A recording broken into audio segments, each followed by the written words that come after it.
होकर के बाणासुर से कहे कि बेटा वर मांगो। तो बाणासुर ने कहा प्रभु मैं आपसे यही वरदान मांगता हूं कि इस प्रकार भगवान विष्णु हमारे पूज्य पिताजी महाराज बलि के सुतल लोक में उनके 52 दरवाजे पर रह करके पहरा देते हैं, उसी प्रकार आप मेरी नगरी की भी रक्षा करें। भगवान शंकर को अपने वचन के वशीभूत कर दिया बाणासुर ने। अब तो भगवान शंकर उसके नगरी की रक्षा करते। जब भगवान श्री कृष्ण अपनी सेनाओं के साथ प्रद्युम्न बलराम आदि के साथ चढ़ाई किए, वहां पे बहुत घमासान युद्ध हुआ। भगवान श्री कृष्ण का भगवान शंकर के साथ घमासान युद्ध हुआ। प्रद्युम्न जी का कार्तिकेय जी के साथ युद्ध हुआ, बहुत घोर संग्राम हुआ। महाराज उस संग्राम में केवल अस्त्रों शस्त्रों का ही युद्ध नहीं हुआ। भगवान शंकर ने अपने ज्वर को भेजा लड़ने के लिए। ज्वर मतलब होता है बुखार। आजकल हम लोग बुखार कहते हैं, इसका असली नाम है ज्वर को भेजा युद्ध करने के लिए। तो सही ज्वर चला भगवान विष्णु को ग्रसित करने के लिए। तो भगवान विष्णु ने भी अपने वैष्णव ज्वर को भेज दिया। ज्वरों का युद्ध हो रहा है। जब भगवान विष्णु के ज्वर ने सही ज्वर को चाप दिया, पकड़ लिया, चाप दिया, तो शैव ज्वर कराहने लगा। तब शैव ज्वर ने भगवान श्री कृष्ण की स्तुति की। नमामि पानंत शक्तिं परेशं सर्वात्मानं केवलं व्यक्तिमात्रं विश्वोत्पत्ति स्थान संरोध हेतु यद् ब्रह्म ब्रह्मलिंगं प्रशांत। भगवान की स्तुति की। भगवान ने प्रसन्न होकर के ज्वर से कहा कि हे ज्वर त्रिशिरस्ते प्रसन्नोऽस्मि वेतो ते मज्जराद्भयम्। हे त्रिशिर, उसके 3 सिर थे ज्वर के। भगवान ने कहा कि हे त्रिशिर ज्वर, मैं तुम्हारे ऊपर प्रसन्न हूं तुम्हारी स्तुति के कारण। मेरे और तुम्हारे इस संवाद का जो लोग स्मरण करेंगे उनको कभी भी ज्वर नहीं होगा। अर्थात जो लोग प्रतिदिन इस जड़ स्तुति का पाठ करते हैं उनको कभी भी बुखार नहीं होता है। ये इसकी महिमा है। पुनः भगवान शंकर ने भगवान की प्रार्थना, भगवान शिव हैं, शिव नाम ही उनका कल्याण, जो सब कुछ देने में समर्थ है। आज भगवान शंकर उस बाणासुर के यहाँ पहरेदार बनकर के खड़े हुए हैं, पहरेदारी कर रहे हैं। वही भगवान शंकर जिनके लिए कहा जाता है कि जल के चढ़ाए जमलोक ते उबार दे। भगवान शंकर को जल चढ़ाइए तो वो जमलोक से उबार देते हैं। जल के चढ़ाए जमलोक ते उबार देत, चंदन के चढ़ाए चक्रवर्ती कर देत है। चावल के चढ़ाए 14 भुवन बखत दे, और दीप के दिखाए 7 द्वीप दे देत है। भांग और धतूरा के चढ़ाए निजपुरी देत। निजपुरी मतलब बताइए, आप लोग बताइए। भगवान की अपनी पुरी कौन सी है? कैलाश। काशीपुरी अपनी पुरी है। अरे महाराज कैलाश तो ससुराल है भगवान का। भगवान काशी से बारात लेकर के गए थे हिमाचल राज ने एक वो कैलाश पर्वत भगवान को दहेज में दे दिया कि आप इस पे रहा करें, ये आपका। वो कैलाश जो है, अब आज के समय में वो कैलाश तो हम लोगों को पहाड़ के समान दिखाई पड़ता है, लेकिन जो शिव सायुज्य प्राप्त करने वाले भक्त हैं, जो शिव लोक को प्राप्त करने वाले भक्त हैं, वे भक्त जानते हैं कि वह कैलाश जो शिखर है वह स्वर्णमय है। बोलिए शंकर भगवान की जय। तो अगर आप चाहते हैं कि आपको भगवान की काशी नगरी मिले, भगवान की काशी नगरी में वास हो, हमारी एक शिष्या यहाँ पे हैं, रोज कथा सुनने आ रहे हैं। इनके पति हमारे शिष्य, वो शिवाला के आगे उनका गेस्ट हाउस है, मंदिर है, बड़ा बढ़िया मंदिर है, वहां वो प्रतिदिन निवास करते थे, वही रहते थे। कहते थे गुरुदेव भगवान की बड़ी कृपा है कि हमको काशी नगरी में स्थान मिला है, एक मंदिर है, इसमें गेस्ट हाउस भी चलता है। तो लंका पे बड़ा घर मकान दुकान है, बहुत संपन्न है, बहुत अच्छा है। लेकिन वो कहते थे कि गुरुदेव लंका में कौन रहने जाए, हम तो फिर वही अयोध्या में ही रहते हैं। हमारे बाबूजी से भी मिलते थे तो बाबूजी से ऐसे विनोद करते थे। उन्होंने 1 करोड़ भगवान की नाम, 1 करोड़ नाम लिखा था। नाम लिखते थे और माला बना करके संकट मोचन जी में ले जा करके चढ़ा देते। 1 करोड़ से ऊपर उन्होंने भगवान श्री राम के नाम को लिखा। अब तो वे दिवंगत हो गए, लेकिन हमारे योग्य शिष्यों में एक है, इसलिए मैं उनका स्मरण कर रहा हूं। देखिए गुरु चेला बड़ा खतरनाक होता है, बहुत खतरनाक होता है। गुरु पाप करेगा तो चेले को भोगना पड़ेगा, चेला पाप करेगा तो गुरु को भोगना पड़ता है महाराज। तो इसलिए बहुत चेलों के चक्कर में नहीं पड़ना चाहिए। अच्छे चेले हो तभी चेला बनाइए, शुद्ध हो, सात्विक हो, अंड बंड न खाते हो, न पीते हो, लहसुन प्याज तक तो चल सकता है, लेकिन उसके ऊपर की अगर चीजें खाते हैं तो भैया ऐसे लोगों को चेला नहीं बनाना चाहिए। फिर वही हालत हो जाएगा कि आनर गुरु बहिर चेला होए नरक में। अरे आप सब काशी के लोग हैं, थोड़ा तेज बोलिए। होए नरक में ठेला ठेला। मैं भूल जाता हूं तो आप लोगों से पूछ लेता हूं। तो सहज ही उनका स्मरण हो आया, 100 वर्ष हो गए, दिवंगत हो गए। उन्होंने कहा था गुरुदेव मैं आपकी भागवत कराऊंगा, जब प्रेरणा होगी तो कथा होगी उनके यहाँ।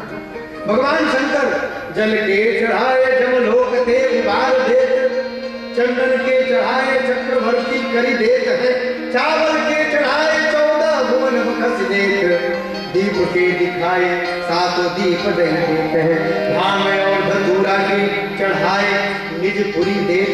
हम लोग काशी वासी हैं, काशी हम लोगों को मिली है, हम लोग बड़े भाग्यशाली हैं महाराज। जो 7 पुरियां हैं ना, 7 नगरियां, 7 कौन कौन सी? अयोध्या, मथुरा, माया, काशी, कांची, यवंतिका, पुरी, द्वारावती, चैव सप्तैता मोक्षदायिका।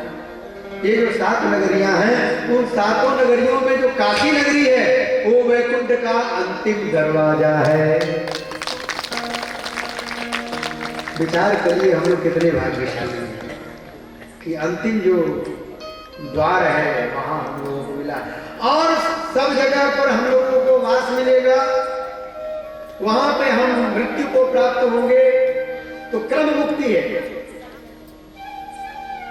काशी में आने से पहले बाकी जो 6 पुरियां हैं वहां पे आपको जन्म लेना पड़ेगा अथवा वहां पे निवास करना पड़ेगा, तब अंतिम में काशी मिलती है। इसका मतलब इसके पहले हम लोग 7 नगरियों में निवास कर चुके हैं, इसलिए हम आप सब बड़े भाग्यशाली हैं। ताली बजाइए। अरे हर हर कहे हर हर हर कहते हैं ना, हर हर हर हर कहे हरत कलेश सब काल के बजाए थे निहाल कर देते हैं। बोल शंकर भगवान की जय। अंग में लगाते हैं सदा से चिता की भस्म, फिर भी शिव परम पवित्र कहलाते हैं। हम लोग अगर स्मशान में जाते हैं तो वही गंगा जी में नहाते हैं, फिर घर पे आते हैं तो 4 मिर्चा लेकर के, काली मिर्च लेके कूचते हैं, पानी लेकर के फेंकते हैं, तब घर में घुसते हैं। और भगवान शंकर तो वही निवास करते हैं महामसान में। क्यों महाश्मशान में क्यों? ये काशी नगरी क्या है? संकल्प बोलते हैं तो क्या कहते हैं? महाश्मशाने गौरी मुखे त्रिकंटक विराजिते भगवती भागवत्या पश्चिमे दिग्भागे। पूछते हैं ना, ये महाश्मशान है। भगवान महाश्मशान में रहते हैं, फिर भी परम पवित्र है। उससे पवित्र तो कोई वस्तु ही नहीं है, क्योंकि वहां तो सबको जाना है। भगवान ने सोचा कि मैं हर भक्त के घर तो नहीं जा पाऊंगा, लेकिन जो भी मरेंगे स्मशान में जरूर आएंगे, इसलिए मैं स्मशान में रहूंगा। जितने भी भक्त आएंगे सबसे यही हमारी भेंट मुलाकात हो जाएगी।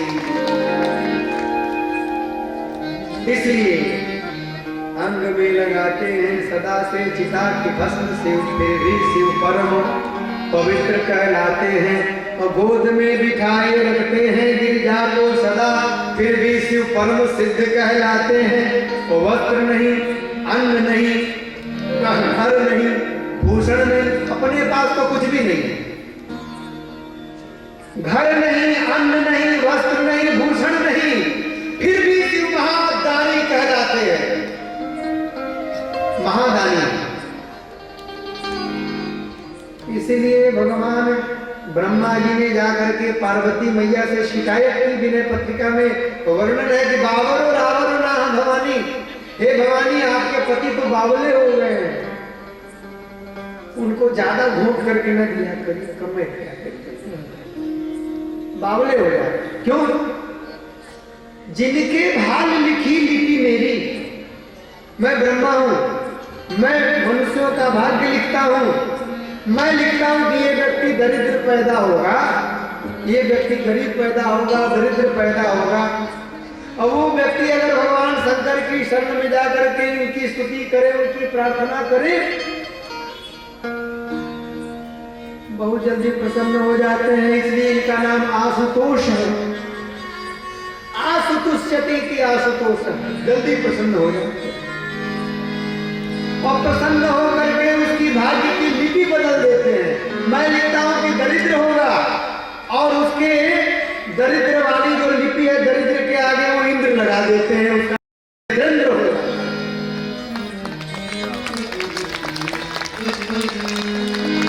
और फिर मुसीबत मुझे होती है, कहते हैं कि ये इंद्र बनेगा तो फिर मुझे उसके लिए एक नए स्वर्ग की कल्पना करनी पड़ती है, एक नया स्वर्ग बनाना पड़ता है। तिररंचन को नाक सवारत, नाक मतलब स्वर्ग। उन भगवान के भक्तों के लिए स्वर्ग बनाते बनाते नाक सवारत आए आए भगवानी मेरे नाक में दम हो गया। इसलिए यह अधिकार सौंपिए और ही भीख भली में,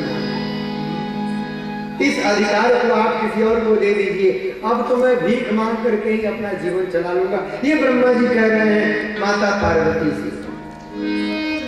कहा ऐसा क्यों कह रहे हैं आप? तो भगवान ब्रह्मा जी ने कहा कि बताइए, ये स्वयं भीख मांगते हैं और दूसरों को सब कुछ प्रदान कर देते हैं, तो भीख मांगना तो ज्यादा बढ़िया। इसलिए मैं सोच रहा हूं कि मैं भी भीख मांगू। भगवान शंकर भी तो भीख मांगते हैं ना, आप लोग सुने नहीं? मांगते हैं ना। क्यों मांगते हैं? क्योंकि भगवान शंकर का परिवार बहुत बड़ा है, और एक ऐसा परिवार है कि इस परिवार के हर व्यक्ति की पूजा होती है। विचार करिए, भगवान शंकर की पूजा होती है, पार्वती जी की पूजा होती है, कार्तिकेय जी की पूजा होती है, देवताओं के सेनापति,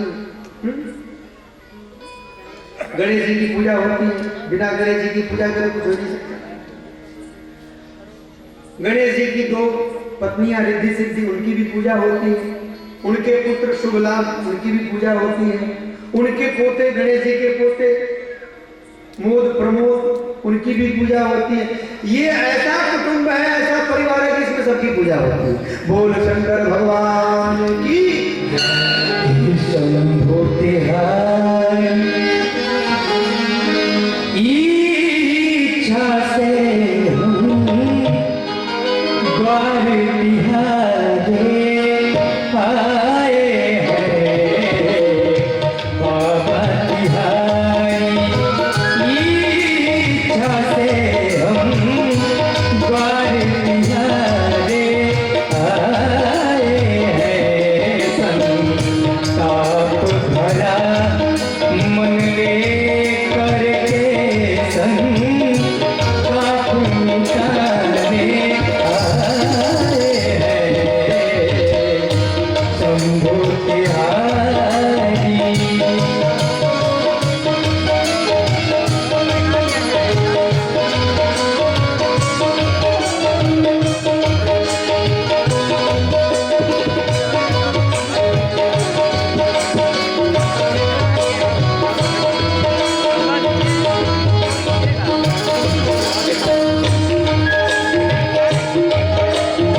चंद्र धारण वाले, हे महादेव हे दिव्य शक्ति है त्रिपुरारी तारण वाले।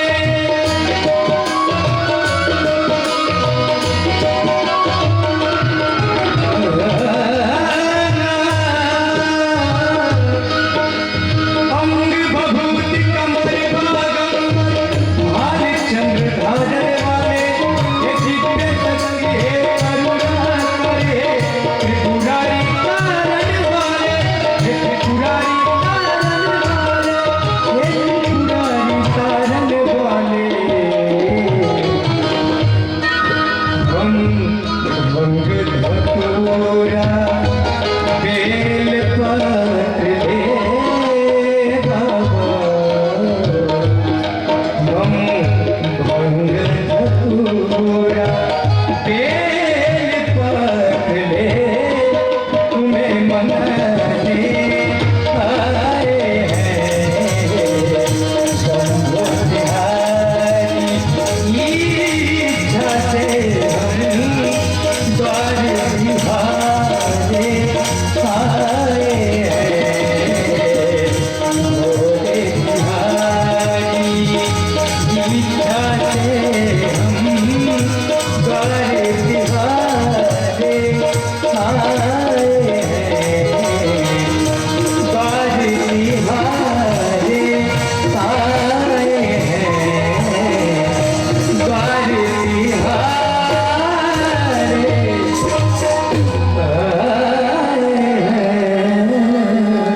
बोलिए शंकर भगवान की जय।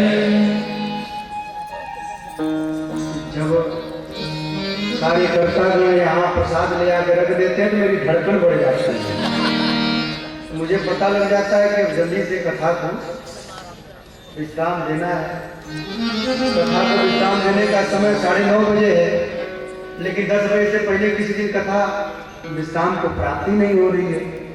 अब माताएं घर में जाकर के जो कहती होंगी, मुझे विश्वास है कि आप लोग मेरे लिए प्रार्थना ही करती होंगी कि पंडित जी खूब दीर्घायु हो, खूब ऐसे ही मधुर मधुर सुंदर सुंदर कथाएं सुनाते रहे। सब काशी के लोग हैं ना, आशीर्वाद ही देते होंगे, गरियाते तो नहीं होंगे, मुझे पक्का विश्वास है। नहीं ना? हाँ। कल सुबह 7 बजे हवन का कार्यक्रम होगा। कल कथा की तो पूर्णाहुति होती नहीं, कथा का विश्राम होता है। आज कथा का विश्राम होगा, लेकिन कथा में जो अनुष्ठान है उस अनुष्ठान की पूर्णाहुति कल सुबह 7 बजे होगी। तो आप सभी माताएं बहन कल सुबह में उसमें जरूर सम्मिलित होइएगा। ये एक सूचना आप लोगों को हमने दे दी, कहीं बाद में भूल जाते हैं, याद आ जाता है, आप लोगों को हमने बता दिया। आइए पुनः उसी बात पर, भगवान शंकर क्यों भीख मांगते हैं? तो पूज्य गुरुदेव भगवान सुनाते थे कि काहे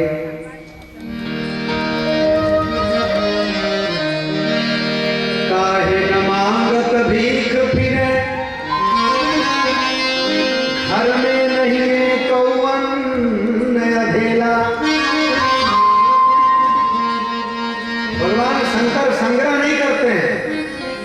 हम लोग तो 2-4 कुंटल चावल 2-4 कुंटल गेहूं स्टोर करके रख लेते हैं ना, कि साल 1.5 साल खरीदना न पड़े। भगवान शंकर स्टोर नहीं करते, रोज के लिए रोज मांगते हैं। और मांगते किससे हैं मालूम है आप लोगों से? हाँ, किससे मांगते हैं? अन्नपूर्णा मैया से। पार्वती मैया अन्नपूर्णा है, इसलिए हम लोग गाते हैं ना, हर हर महादेव शंभो काशी विश्वनाथ गंगे। गाने लगेंगे तो फिर रात भर गाएंगे, खत्म नहीं होगा बच्चा। इसलिए कथा सुनने दो सबको, गाओ मत। देखो ये 2 डायरी है, इतने भजन है कि मैं 3-4 दिन लगातार सुनाऊंगा तब भी खत्म नहीं होगा। इसलिए कथा सुना लेने दो। आज अंतिम दिवस है, तुम भी प्रेम से कथा सुनो। बाबू मयंक, भगवान शंकर काहे न मांगत भीख, काहे न भीख मांगे भैया? घर में न हुए कहूँ न अधेला,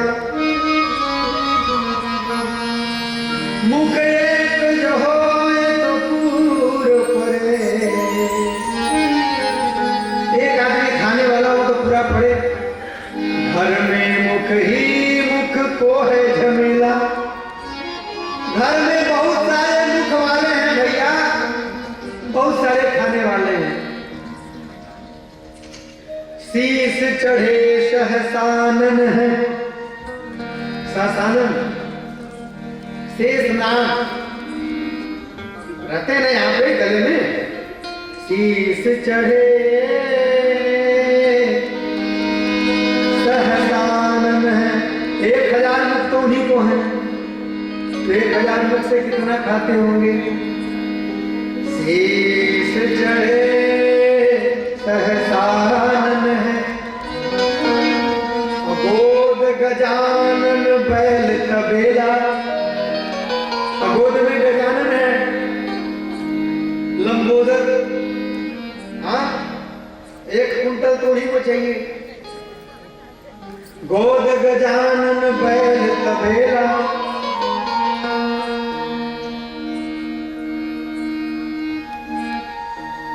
और पंचानन बाप।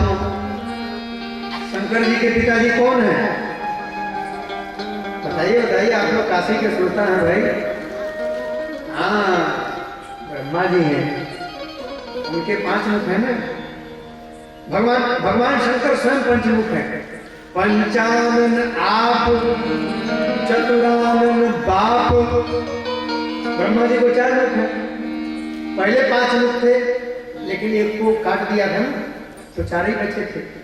तो पंचानन आप, चतुरानन बाप, सडानन पूत। कार्तिकेय जी महाराज समुख वाले हैं। फिर से सुनिए। काहे न मांगत भीख फिरे, काहे न मांगत भीख फिरे, घर में नहीं एको अन्न अधेला। मुख एक जो हो एक पूर परे, घर में मुख ही मुख को है झमेला। शीश चढ़े सहसानन है, गोद गजानन बैल तबेला। पंचानन आप, चतुरानन बाप, सडानन पूत, दसानन चेला। एक चेला भी तो है 10 मुख वाला, वो भी वही रहता है। हर महीने की पूर्णिमा को पहुंच जाता है, 10 मुख से खाता है। और गणेश जी के दांत को गिनता है, कार्तिकेय जी के दांत को गिनता है। हे कार्तिकेय इधर इधर इधर देखे तुम्हारे कितने दांत निकले। रावण बहुत परेशान करता था, जब कैलाश पे जाता था ना, तो पकड़ के हे कार्तिकेय इधर, तो मेरे गुरु जी का लड़का है, जरा तुम्हारे दांत देखें। तो कार्तिकेय जी ने शिकायत किया, पिताजी ये आपका चेला बहुत परेशान करता है। तो अपनी माता से कहा, पार्वती मैया से। तो पार्वती मैया ने कहा कि प्रभु एक निवेदन था आपसे, कहो देवी, ये आपका चेला जो है ना, ये रोज रोज आता है पूजा करने के लिए, इसका ये नियम ठीक नहीं है। आप इसको बोलिए केवल गुरु पूर्णिमा में 1 दिन आया करें। भाई गुरु पूर्णिमा में गुरु जी के घर जाते हैं, 1 दिन बस गुरु पूर्णिमा को आया करें। तो भगवान शंकर ने कहा कि रावण एक काम कर बेटा, तू रोज रोज आता है तो थोड़ा सा गृह मंत्रालय को तो बेटा तू साल में 1 बार आया। रावण ने कहा नहीं गुरुदेव, मेरा नियम एकदम अटल है, हम तो रोज आएंगे, हम आपकी पूजा किए बिना रह नहीं सकते। भगवान शंकर ने कहा एक काम कर, तू हमारी पूजा किए बिना नहीं रह सकता यदि, तो तू ना आया कर, हम ही तुम्हारे घर चले आया करेंगे। तो गोस्वामी जी ने लिखा है अपने ग्रंथों में कि वेद पढ़े विधि शंभु सभीत, पूजावन रावण सो नित आवे।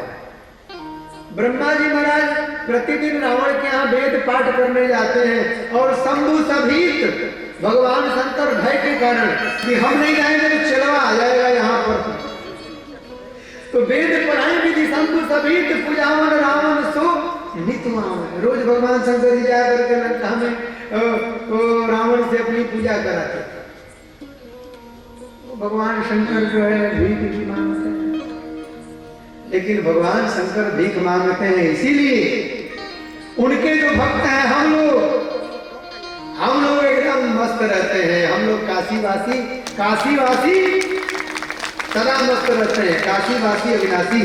और काशी के लोग जब काशी से बाहर जाते हैं तो काशी के लोगों को कहा जाता है कि काशी का कणकण शंकर। तो काशी का जो वासी है वो बाहर जाता है तो वह भी शिव स्वरूप हो जाता है। इसलिए काशी से जब पंडित जी लोग कहीं भी जाते हैं कथा कहने, पूजा कराने, किसी भी संकल्प प्रकल्प में, तो काशी के पंडितों को बड़ा सम्मान मिलता है, बड़ा आदर मिलता है। कथा कह रहे थे कृष्ण की, शंकर जी आकर के सवार हो गए हमारे ऊपर, कहे काशी में हो बेटा और हमारी कथा नहीं कहोगे तो तुमको हम रहने नहीं देंगे। इसलिए हमने उनकी भी कथा कह डाली। बोलिए शंकर भगवान की। भगवान शंकर ने भगवान श्री कृष्ण की प्रार्थना की और भगवान शंकर के कहने पर बाणासुर ने अपनी पुत्री उषा का विवाह भगवान श्री कृष्ण के पौत्र अनिरुद्ध जी महाराज से कर दिया और खूब ढेर सारे उपहार दे करके विदा किया है। बोलिए बाल कृष्ण भगवान की, द्वारिकाधीश भगवान की, शंकर भगवान की। 64वें अध्याय में सुखदेव जी महाराज राजा नृग की कथा का वर्णन करते हैं कि एक दिन भगवान श्री कृष्ण के पुत्र द्वारिकापुरी के एक उद्यान में कंदुक क्रीड़ा कर रहे थे, गेंद से खेल रहे थे। खेलते खेलते गेंद एक कुएं में चला गया। तो कुएं में झांक करके देखा तो उसमें एक भयंकर गिरगिट दिखाई पड़ा। भयंकर गिरगिट दिखाई पड़ा। महाराज सारे पुत्र भागे भागे भगवान श्री कृष्ण के पास पहुंचे, जाकर के बताया कि पिताजी अपने उद्यान में एक कुआं है, उस कुएं में एक भयंकर गिरगिट, पता नहीं ये क्या माया है। भगवान श्री कृष्ण आए, भगवान श्री कृष्ण ने आकर के देखा कि एक भयंकर गिरगिट बड़ा हुआ है। तो भगवान आगान बाहु हैं, लंबी भुजाएं हैं उनकी। अपनी लंबी भुजाओं से भगवान श्री कृष्ण ने कुएं में हाथ डाला। अब बच्चे लोगों को समझने में आसानी हो इसलिए बता रहे हैं कि जैसे वो अमिताभ जी की एक फिल्म थी ना, भूत वाली, कौन सी फिल्म थी वो, भूतनाथ। तो भूतनाथ में वो बच्चा हाथ ऐसे डालता है तो उसके हाथ लंबे हो जाते हैं, वैसे भगवान ने अपने हाथ को किया तो हाथ लंबे हो गए। समझ में आ रही बेटा? आप लोगों के लिए हम कथा कर रहे हैं, खूब ध्यान से सुनो, खूब पढ़ो और डीएम हो जाओ। आशीर्वाद के लिए भगवान ने अपनी भुजाओं को बढ़ाया नीचे और स्पर्श किया गिरगिट का। गिरगिट का शरीर, उस शरीर से एक दिव्य देवता प्रकट हुए, कुएं के ऊपर आए। भगवान ने देखा, भगवान बड़े आश्चर्यचकित। भगवान ने कहा भाई कौन हुआ? तो राजा ने कहा नृगो नाम नरेंद्रो हम इक्ष्वाकुतनयः प्रभु। हे भगवान, मैं राजा इक्ष्वाकु, सूर्य वंश में उत्पन्न इक्ष्वाकु वंश का एक राजा जिसका नाम नृग था, मैं वही राजा नृग। तो ये गिरगिट की योनि में कहा प्रभु कुछ पाप बन गए होंगे। अच्छा क्या हो गया था? तो राजा नृग ने बताया कि महाराज यावत्यासिकता 500, इस धरती पर जितने भी रज कण हैं, यावत्यादि तारका, और आकाश मंडल में जितने तारे हैं अर्थात असंख्य, गिनती नहीं की जा सकती, अगणित, मैंने उतनी गायों के दान किए ब्राह्मण देवताओं, बहुत बहुत बहुत, कोई गिनती नहीं कर सकता, इतना दान किया, इतना दान किया। भगवान ने कहा कि इतना दान किया तो ये गति हो गई तुम्हारी, जरूर कोई भयंकर पाप किया होगा। नृग ने कहा कि भगवान एक बार एक गलती हो गई। हाँ क्या? मैंने कुछ गैयों को दान में एक ब्राह्मण देवता को दिया। उनमें एक दूसरे ब्राह्मण की गैया जो मेरी नहीं थी सम्मिलित हो गई और मैंने उसका भी दान कर दिया। जब ब्राह्मण देवता दान में प्राप्त गैयान को लेकर के जा रहे थे तो जिसकी एक गैया उसमें मिल गई थी, वो ब्राह्मण देवता उन ब्राह्मण देवता से झगड़ पड़े कि मेरी गाय को कहाँ लेके जा रहे हैं। दोनों लोगों में झगड़ा हुआ। फिर दोनों लोग मेरे पास आए। मैंने ब्राह्मण देवता से कहा कि भगवान ब्राह्मण देवता, आपकी गैया को मैंने दान में दे दिया, इस गैया के बदले में आप कोई दूसरी गाय मुझसे ले लीजिए। उससे भी सुंदर गाय दे देता हूँ, उससे भी दुधारू गाय दे देता हूँ, एक नहीं आपको सैकड़ों गाय दे देता हूँ। लेकिन उन ब्राह्मण देवता ने कहा कि नहीं, मुझे अपने इसी गाय से बहुत प्रेम है, इसलिए मैं अपनी ही गाय को लूंगा, दूसरे की गाय नहीं। और जिन ब्राह्मण देवता को मैंने दान दे दिया था, वो ब्राह्मण देवता भी दान में प्राप्त अपनी गैया को लौटाना नहीं चाहते थे। भगवान, मैं न्याय न कर सका। ब्राह्मण देवता असंतुष्ट होकर के मेरे राज्य से चले गए और उसी के कारण मुझे इस कुएं में गिरना पड़ा, गिरगिट बनकर के गिर पड़ा। मैं जब धर्मराज के समक्ष गया तो धर्मराज ने मेरे पापों को देखा, पुण्यों को देखा। धर्मराज ने कहा कि आपके जीवन में सब के सब पुण्य ही पुण्य है, बस एक यही पाप आपसे बढ़ पड़ा है। तो पहले आप पुण्य का फल भोगना चाहते हैं कि पाप का फल भोगना चाहते हैं? मैंने पहले पाप के फल को ही भोगने की स्वीकृति दे दी, इसलिए मैं यहाँ गिरगिट बन के पड़ा रहा। प्रभु, आज आपकी कृपा मुझे प्राप्त हुई, आज आपका स्पर्श मुझे प्राप्त हुआ, तो मैं गिरगिट योनि से मुक्त हो गया। हे भगवान, मेरा तो यह मानना है कि ना हम हारा हलम मन्ये विषम यस्य प्रतिक्रिया।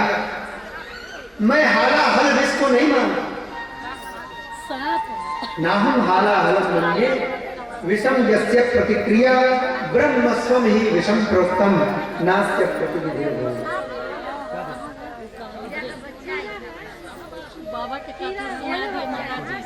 अच्छा, अब शंकर जी की इतनी कथा हो गई तो वो भी कहीं से जो है उनका गण आ गया। देखिए उसको संभाल करके जो है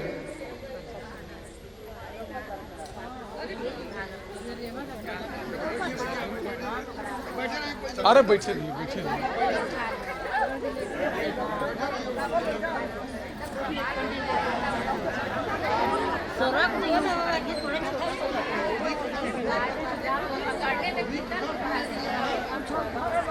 बोल शंकर भगवान की जय। बैठ जाइए। हरे राम राम राम सीता राम राम राम,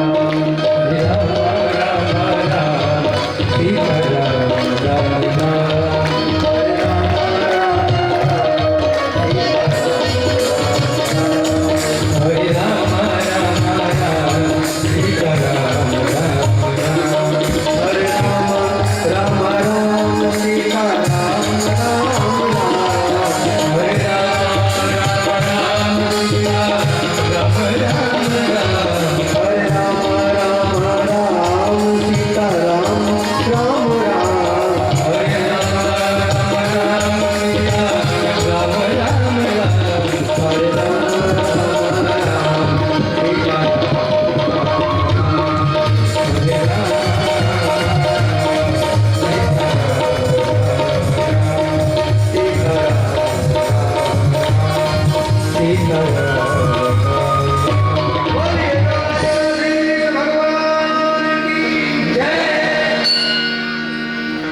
राजा इंद्र ने कहा कि भगवान स्वदत्ताम परदत्ताम वा ब्रह्मवृत्तिम हरे क्षयः षष्ठी वर्ष सहस्राणि विष्ठायाम जायते।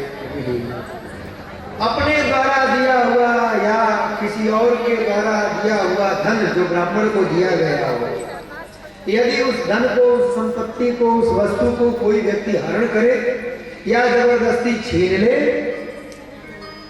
तो वह व्यक्ति पाप का भागी होता है और 60,000 वर्षों तक उसको विष्ठा का पीड़ा देना पड़ता है। 60 वर्ष सहस्त्राणि विष्ठायाम जायते कृमि। भगवान श्री कृष्ण ने अपने पुत्रों को, आ जाइए डॉक्टर साहब आगे आ जाइए, डॉक्टर साहब श्री महेश मिश्र जी, श्री गणेश औषधि केंद्र और लंका पे ट्रामा सेंटर के बगल में श्री आयुर्वेदम हॉस्पिटल के मालिक हैं।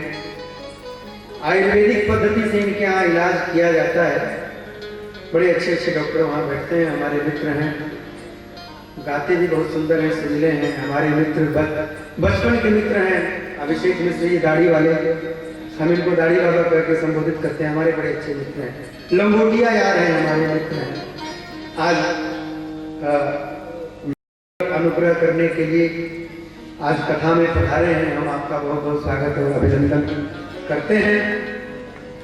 भगवान श्री कृष्ण ने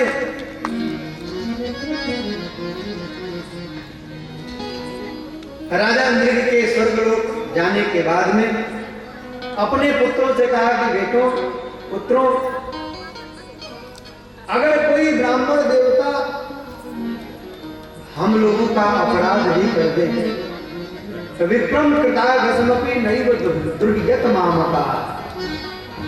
अगर ब्राह्मण देवताओं से हम लोगों का कोई अपराध नहीं हो जाए तो ब्राह्मणों से द्रोह नहीं करना चाहिए। ये भगवान श्री कृष्ण कह रहे हैं कि ब्राह्मणों से द्रोह नहीं करना चाहिए, ब्राह्मणों से किसी प्रकार की शत्रुता का भाव नहीं रखना चाहिए।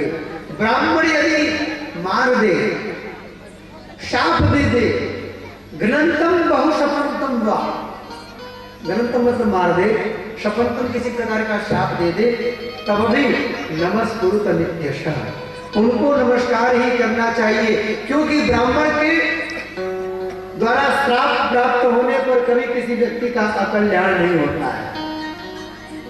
नारद जी ने कुबेर के 2 पुत्रों को श्राप दिया था, नलकुबर और मणिग्रीव। फल क्या हुआ? द्वापर युग में वे दोनों भगवान कृष्ण को प्राप्त हुए। भगवान श्री कृष्ण के माध्यम से उनका उद्धार हुआ। इंद्रद्युम्न राजा को अगस्त जी ने श्राप दिया था। साक्षात भगवान हरि उस हाथी के लिए आए। हुहु गंधर्व को श्राप मिला था, देव ऋषि ने श्राप दिया था, साक्षात हरि उसके लिए आए। तो ब्राह्मण देवताओं के द्वारा दिया गया श्राप, ब्राह्मण देवता किसी को मार दे, कुछ कह दे, तो उससे किसी व्यक्ति का कोई अकल्याण नहीं होता, उसका फायदा ही होता है, बशर्ते हम वो सब मौन पूर्वक बर्दाश्त कर लें।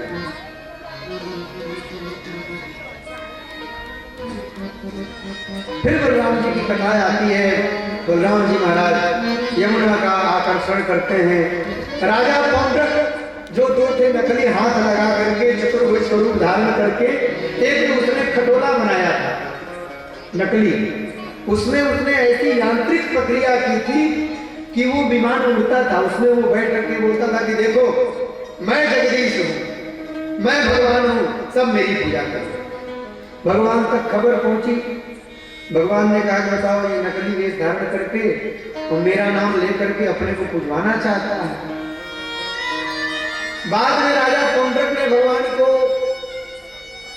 पत्र भेजा कि या तो तुम मेरा आधिपत्य स्वीकार करो, मेरे अधीन हो जाओ, नहीं तो मैं तुमको जीने नहीं दूंगा। भगवान के ऊपर उसने आक्रमण करने की योजना बनाई।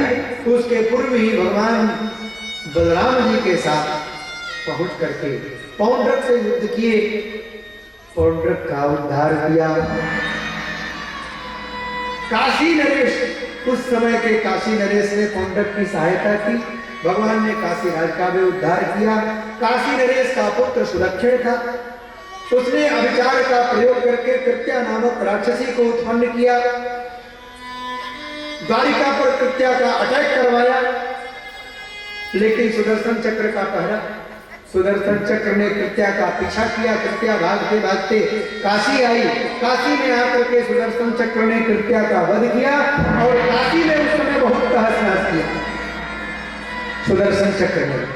उस समय से काशी के जो राजा लोग होने लगे, वे लोग काशी में न रह करके काशी के इस पार रामनगर में निवास करने लगे। और आज तो रामनगर में रामलीला होती है, विश्व प्रसिद्ध रामलीला होती है, विश्व के लोग आते हैं।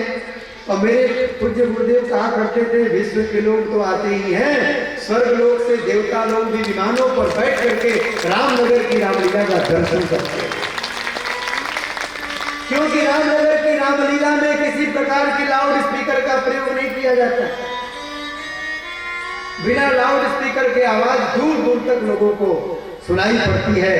और कभी आप लीला देखने आइए, लोग कितने भक्ति भावना के साथ बैठ करके श्री रामचरितमानस की पोथी सामने रख करके लीला के अनुसार जहाँ की कथा, जहाँ की चौपाइयाँ दोहे छंद बैठ करके लोग कितने श्रद्धा भाव से पाठ करते हैं। इसलिए यह रामनगर भी आज अयोध्या से कम नहीं है महाराज, अयोध्या से कम नहीं है। और इस रामनगर में तो सब कुछ है, अयोध्या भी है। हम लोग जनकपुरी में बैठे हैं, जनकपुर कॉलोनी, लंका भी है, चित्रकूट भी है, रामनगर में सब कुछ है। रामनगर आज महाराज तीर्थ बन गया है, तीर्थ। रामनगर आज धाम बन गया है। और हम लोग अगर इसी प्रकार सुंदर सुंदर आयोजन करते रहे तो निश्चित ही एक दिन भगवान की ऐसी मंगलमयी कृपा होगी कि जैसे भगवान ने गोकर्ण जी के कथा में पधार करके गोकर्ण जी का आलिंगन किया था, उनका स्वागत किया था। सनकादिक मुनीश्वरों की कथा में साक्षात भगवान अपने पार्षदों के साथ प्रकट हुए थे, कभी यहाँ भी भगवान प्रकट होकर के हम लोगों को भी करते। बोलिए वैकुंठनाथ भगवान की। द्विविध नामक बंदर का उद्धार किया। बड़ी सुंदर सुंदर कथाएं हैं। भगवान श्री कृष्ण के एक पुत्र सांब थे, उनका विवाह हुआ। भगवान श्री कृष्ण की दिनचर्या को देखने नारद जी महाराज आए। उन्होंने भगवान की दिनचर्या को देखा कि कहीं भगवान पूजा कर रहे हैं, कहीं संध्या वंदन कर रहे हैं, कहीं यज्ञ कर रहे हैं, कहीं कन्यादान कर रहे हैं, कहीं पुत्रों का विवाह कर रहे हैं, कहीं किसी अपनी पत्नी के साथ बैठ करके पासा खेल रहे हैं, कहीं भगवान कथा श्रवण कर रहे हैं, कहीं भगवान स्वयं कथा सुना रहे हैं। एक श्री कृष्ण, लेकिन 16,108 रानियों के घर में अनेक स्वरूपों से विराजमान होकर के सबको सुख प्रदान कर रहे हैं। बोलिए आनंद कंद भगवान की जय। उद्धव जी की मंत्रणा से भगवान श्री कृष्ण इंद्रप्रस्थ गए। इंद्रप्रस्थ में राजसूय यज्ञ का आयोजन हुआ। उस राजसूय यज्ञ में यह विचार किया गया कि किसकी अग्र पूजा हो। पितामह भीष्म, गुरु द्रोण, कृपाचार्य जी ने कहा कि भगवान श्री कृष्ण की ही अग्र पूजा होनी चाहिए। आज इनके समान इस धरती पर क्या 14 भुवन में कोई नहीं है, इसलिए इनकी पूजा होनी चाहिए। चेदिराज शिशुपाल ने विरोध किया, सैकड़ों गालियां भगवान को उसने दी।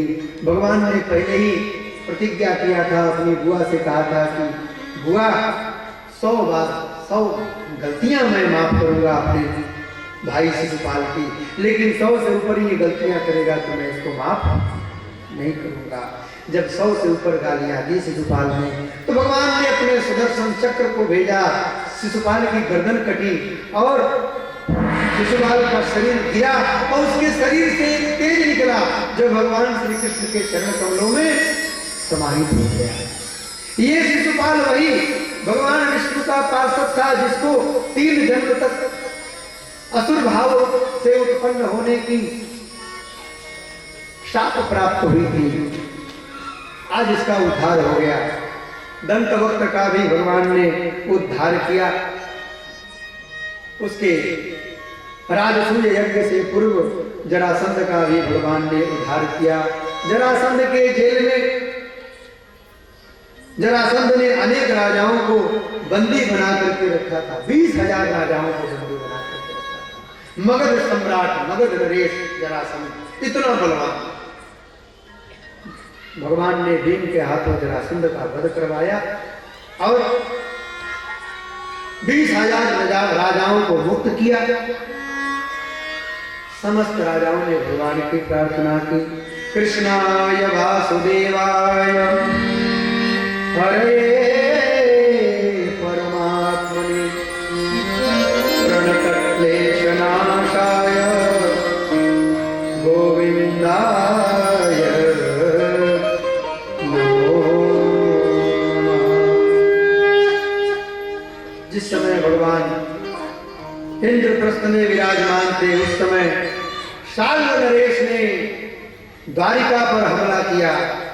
27 दिनों तक युद्ध चला। अंत में भगवान श्री कृष्ण आए और भगवान श्री कृष्ण ने शाल्व का भी वध किया, दंतवक्त्र का वध किया, विदुरथ का वध किया, बलबल नाम के दैत्य का उद्धार किया। कथाएं बहुत शेष, इसलिए जल्दी भाग रहे हैं। प्रयास है कि 10 बजे तक आरती हो जाए ताकि आप लोग भी समय से अपने घर चली जाएं। भाई शाम को तो जल्दी भूख लगी जाती है, 8-9 बजे भोजन करने के लिए। अब जिन लोगों को 11 रात को 12 बजे तक टीवी देखने की आदत हो, भाई उनकी बात अलग है। बंगाल के एक बाबा जी थे, वो टीवी को कहते थे बोका बॉक्स। क्यों ये बोका बॉक्स मतलब ये सब इसमें झूठ मूठ की बातें दिखाई जाती है, कोई बात सही नहीं होती। रामायण महाभारत को छोड़ करके, और महाराज रामायण महाभारत देख ही करके कौन सा भला हो रहा है। हम लोग सवेरे रामायण करते हैं और शाम को महाभारत कर लेते हैं। रामायण महाभारत देख करके, कथाओं को सुन करके अगर हम लोग घरों में महाभारत करना बंद कर दें तो कथा का फल पूरा हम लोगों को मिल जाए। ये बात मैं आप लोगों के लिए नहीं कह रहा हूं, आप लोग तो बच्चे बड़े अच्छे श्रोता है, अन्य जगहों के जो श्रोता है उन लोगों के लिए मैं ये बात कह रहा हूं। भगवान श्री कृष्ण का एक मित्र था, जैसे हमारे आदरणीय अभिषेक जी मित्र हैं, बड़ा प्रेम करते हैं हमसे। 5 दिन अगर हम इनसे न मिले तो ये धमक जाते हैं, घर पर एक फोन कहाँ हुआ, आवत ना हुआ 80 आज तक। भगवान कृष्ण का एक मित्र था। मजे की बात यह है कि भागवत में उसका नाम नहीं लिखा है, लेकिन पूरी दुनिया जानती है कि वो मित्र कौन था।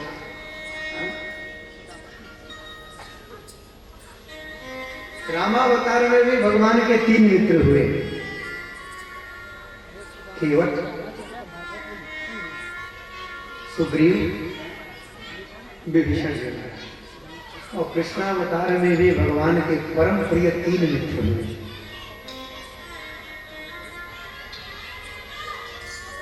अर्जुन, उद्धव और सुदामा जी महाराज।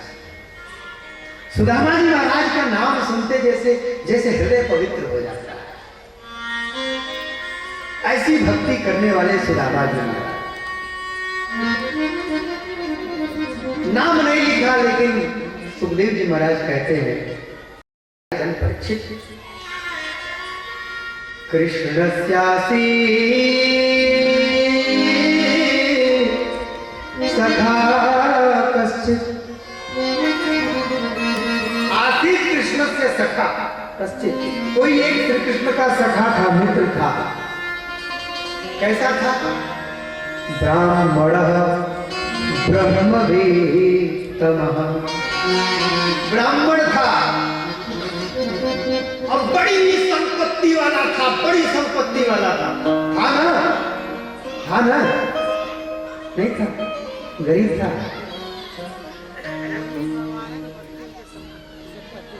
जिसको हम लोग संपत्ति मानते हैं, वो संपत्ति उसके पास तो बिल्कुल नहीं थी। कौन सी संपत्ति थी? ब्रह्मवित्तवान, ब्रह्म रूपी जो वित्त है, वित्त माने धन, वित्त माने संपत्ति। वो ब्रह्म वित्तम था महाराज, ब्रह्म वित्तम। और जो ब्रह्म वित्तम हो उसको किसी और संपत्ति की जरूरत है क्या? संपदो नैव संपदः विपदः विपदो नैव। विपत्तियां नहीं होती और संपत्तियां नहीं होती। संपदो संपदो नैव विपदो विपदो नैव संपदो नैव संपदः। विपद विस्मरणं विष्णुः संपन्नारायण स्मृतिः। भगवान को भूल जाना ही सबसे बड़ी विपत्ति है और निरंतर भगवान का स्मरण होना इससे बड़ी संपत्ति कुछ नहीं है। कह हनुमंत विपत प्रभु सोई, जब तब सुमिरन भजन न हो। हनुमान जी महाराज जब लंका से माता जानकी की दशा देख कर आए तो हनुमान जी महाराज मन ही मन विचार कर रहे थे। हनुमान जी के मन में जब लंका जा रहे थे तो एक बार विचार आया, ये भगवान है लेकिन एक स्त्री के लिए इनके मन में इतनी आसक्ति है। और जब जानकी जी को वहां देखा, जानकी जी के विरह को देखा, जानकी जी के प्रेम को देखा, तब लौटते वक्त हनुमान जी महाराज विचार करते हैं कि भगवान इतने दिन जानकी के बिना कैसे रह गए, इनके प्राण कैसे बचे हुए। कहते हैं प्रभु जानकी मैया के नेत्रों से निरंतर अश्रु प्रवाहित होते हैं और वे नेत्र चरणों तक जाते हैं। वो जो अश्रु की लड़ियां हैं तो वे लड़ियां कभी समाप्त नहीं होती।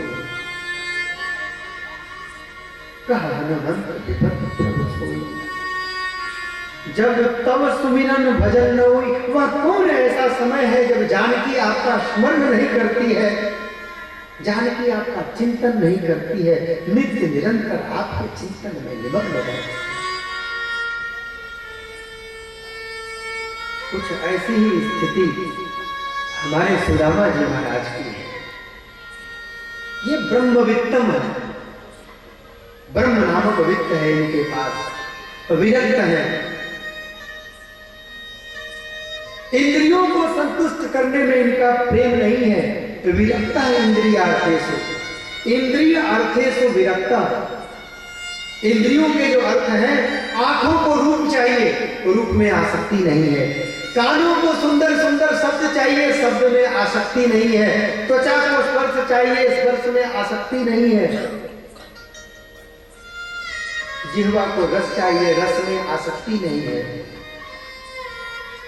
और आसक्ति बड़ी खतरनाक चीज है महाराज। अगर किसी में आसक्ति हो जाए तो पूज्य गुरुदेव कहा करते थे, ये आसक्ति है, ये आ तो सकती है लेकिन जल्दी जा नहीं सकती है। इसी को आसक्ति कहते हैं। आसक्ति मतलब मोह। घर में, परिवार में, संसार में, वस्तुओं में, धन में, संपत्ति में जो मोह है हो जाता है, जल्दी मिटता नहीं है। कोई कोई ऐसे बड़े भाग्यशाली होते हैं जो धन का संग्रह परमार्थ के लिए करते हैं। धन का संग्रह सामाजिक कार्यों के लिए करते हैं। नहीं तो बहुत संपत्ति कमा करके, बहुत बैंक बैलेंस करके अरबों खरबों रुपए जमा करने से क्या औचित्य है अगर आप समाज के लिए उपयोगी नहीं है, अगर आप राष्ट्र के लिए, अगर आप देश के लिए उपयोगी नहीं है, तो आपके धन संपत्ति का क्या मतलब है। पांडे जी आप खड़े हैं, मुझे घबराहट हो रही है। कोई दिक्कत नहीं है?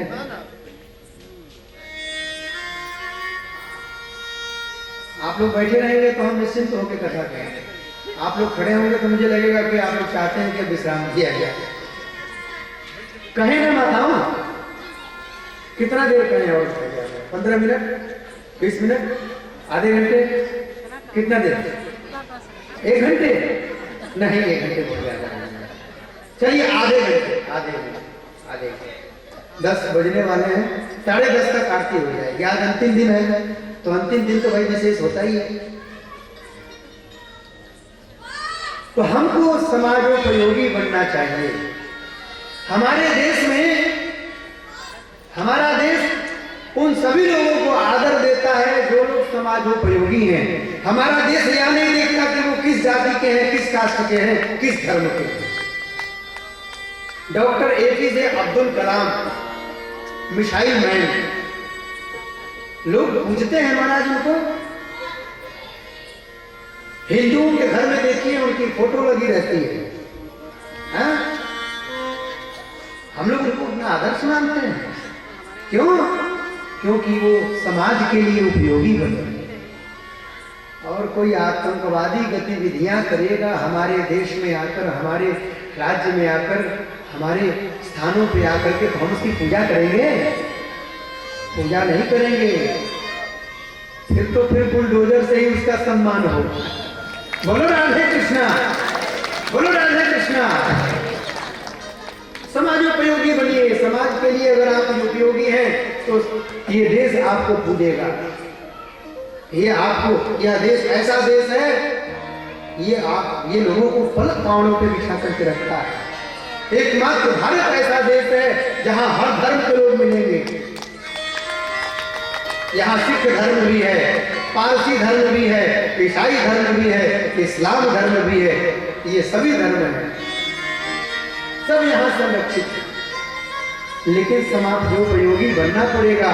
अगर आप समाजोपयोगी नहीं बनेंगे तो फिर आपका यहाँ कोई औचित्य नहीं। विरक्ता इंद्रियार्थेषु प्रसन्नात्मा जितेंद्रिय, अत्यंत जितेंद्रिय महाराज सुदामा जी महाराज। लेकिन गरीबी के हालात, बच्चों को एक समय भोजन मिले तो दूसरे समय की चिंता रहती थी। किसको? सुदामा जी को नहीं रहती थी, सुदामा की पत्नी को रहती थी। एक दिन सुदामा जी से कहा पत्नी ने, सुशीला ने, कि भगवान आप अपने मित्र द्वारिकाधीश के यहाँ क्यों नहीं जाते? आपके मित्र इतने बड़े सम्राट हैं, आपको एक दिन कम से कम अपने मित्र से मिलने को जाना चाहिए। अपने घर इतनी दरिद्रता है। पतिव्रता पतिव्राहा म्रायता वजनेन सा दरिद्रा सीधमाना सा वेपमाना भेगम। बार बार प्रार्थना करते कि आप द्वारिकाधीश के यहाँ जाइए, लेकिन बार बार सुदामा जी महाराज टाल जाते। एक दिन जिद पे अड़ गई कि आपको जाना चाहिए, वो आपके मित्र हैं, कम से कम मित्र से मिलने के लिए तो जाना ही चाहिए आपको। तब सुदामा जी ने कहा कि चलो तुम इतना जिद करती हो तो अयम ही परमो लाभ उत्तम श्लोक दर्शन, यही परम लाभ होगा कि मैं जाकर के उत्तम श्लोक, उत्तम है कीर्ति जिनकी, ऐसे भगवान श्री द्वारिकाधीश का दर्शन कर आऊंगा। सुदामा जी ने कहा कि सुशीले, मैं द्वारिकाधीश के यहाँ जाऊंगा, एक राजा के यहाँ जाऊंगा। व्यक्ति कभी अपने किसी मित्र के यहाँ जाता है, किसी बड़े आदमी के यहाँ जाता है तो खाली हाथ नहीं जाता, कुछ न कुछ लेके जाता है।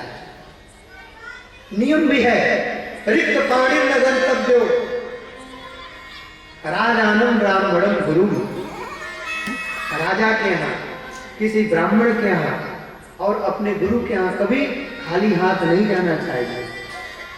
ज्योतिषी के यहाँ, कर्मकांडी ब्राह्मण देवता के यहाँ कभी खाली हाथ नहीं जाना चाहिए। तो सुदामा जी ने कहा कि मैं खाली हाथ कैसे जाऊंगा? वो राजा है, द्वारिकाधीश है, कुछ उपहार तो चाहिए। क्या लेके जाऊं? तब सुशीला ने पड़ोस की औरतों से जाकर के या चित्वा चतुरः मुष्टि विप्राण पृथक कंडुला, एक घर से 4 मुट्ठी नहीं मांगा, 4 अलग अलग घरों में गई और अलग अलग घरों से एक एक मुट्ठी चावल लिया। इसलिए यहां सुखदेव जी महाराज कह रहे हैं पृथक तंडुला, वे जो तंडुल थे, वे जो चावल थे, वे स्वरूप में अलग अलग थे। कुछ चावल लंबे लंबे थे, कुछ चावल छोटे छोटे थे, कुछ चावल मझोले थे, कुछ चावल टुकड़े टुकड़े थे। यह चित्वा चतुरः मुष्टि, ऐसे 4 मुट्ठी चावलों को लेकर के आई और चैल खंडे रतान बद्वा, बांधने के लिए कोई कपड़ा भी नहीं था, तो सुशीला ने जो साड़ी पहन रखी थी उसी साड़ी में से थोड़ा सा फाड़ा आंचल और फाड़ करके उसमें 4 मुट्ठी चावल रखे, बांध करके सुदामा जी महाराज को दिया और सुदामा जी महाराज भगवान श्री कृष्ण का कीर्तन करते करते करते करते करते चल पड़े। मार्ग में चलते चलते जब थक जाते तो कीर्तन